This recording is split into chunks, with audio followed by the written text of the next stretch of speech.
that old-time character arc, a woman has to decide between a cool career and having a family, is the plot of 100 1950s sci-fi movies. So in real life, science is a lifetime dedication, but so is being a mother or a father or a husband or, you know, even someone's main squeeze, right? And so my question is, as real life scientists, male and female, do you ever feel that kind of old B-movie plotline, you know, choice between science and having a personal life tugging at your time? I'll ask you. You have 3 kids. Yeah. And a husband. Yeah. Yeah. And I've been doing this for a long time. There was a time in my life when I really felt push-pull, particularly when my kids were younger.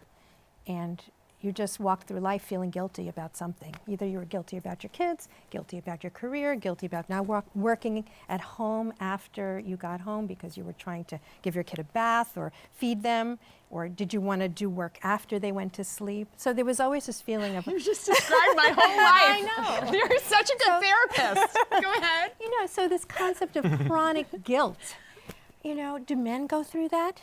I know. Well, Yeah. Speaking for all men. yeah, speaking for all, as a man without children or a wife, I think my mother feels more that B-movie tragedy of my choice to be a scientist than I do right now.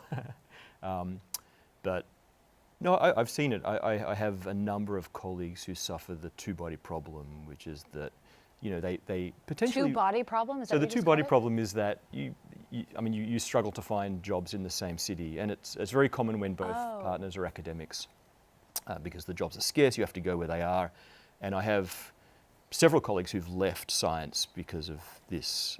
It's very common, and I have. Wait, so you have colleagues who have left science because of this two-body problem, Because- right? Who left, a man or the woman? Oh, in a couple of cases, the man, Okay. and you know. That's progress, I Yeah. guess. yeah. Yeah, that's extremely common. It's Yeah. I feel You have like a it's- baby. Oh, well, he's 15 months old. Yeah, So he's a toddler now with Yeah. all the bumps and bruises. But it's definitely like, how did I have so much free time before? And I definitely I feel guilty all the time. I'm trying not to, because and it's the type of thing where I teach my students, no, you're a scientist, but you're a person. Like, you have to prioritize your own health, you have to prioritize your family, you prioritize the personal things, and then, the research comes after that. I tell them the research will always be there, the science will always be there. But I have the hardest time listening to my own advice. Well, I'm definitely also- the last person to follow it. Also because presumably you all really love what you do. You don't just sort of casually become a scientist. Yeah, I wonder if that's better or worse for us, honestly. Like, on one hand, I think we're wearing You're our pretty love committed. for what we do. Yeah. And all my hobbies now are related to science one way or another. Like, I used to do sports, maybe? I can't remember. But at the same time, then your identity is so wrapped up. Sometimes I would love to have a 9-to-5 job where I come home and I'm not my job anymore. I wonder what that would be like. But at the same time, I love being an astronomer, being a scientist 24 hours a day too. Moiya, you are pretty dedicated to a main squeeze. Is there a tug of energy devoted to work and life? No, I'm 23, so there's definitely no tug yet, internal or external, to have kids. Good. And I do now have a main squeeze, but when I started graduate school, I did not. And so I thought it was really weird that when I was touring grad schools, people talked about how, you're going to find the person you marry while you're in grad school.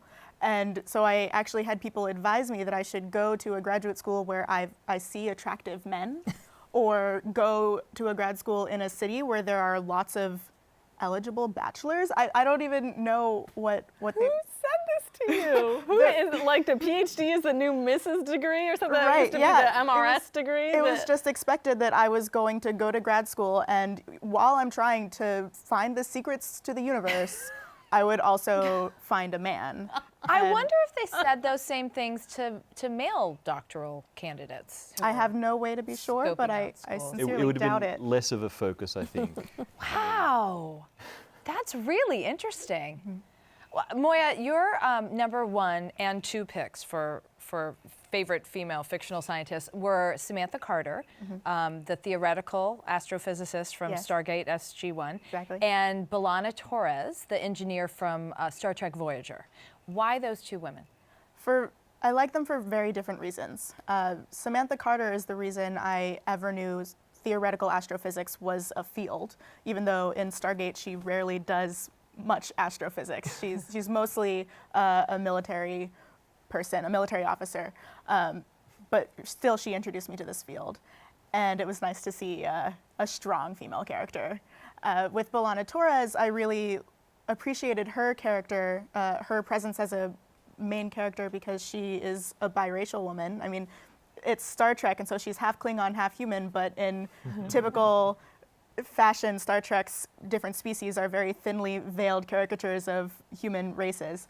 And so she's a half black woman, and I had never seen that before in a scientific role. But she also found her role as an engineer in kind of a non-traditional way. She dropped out of Starfleet when she was young. She joined this kind of rebel cause and then found her way kind of circuitously to being a lead engineer on a Starfleet vessel. And that's something I really appreciated.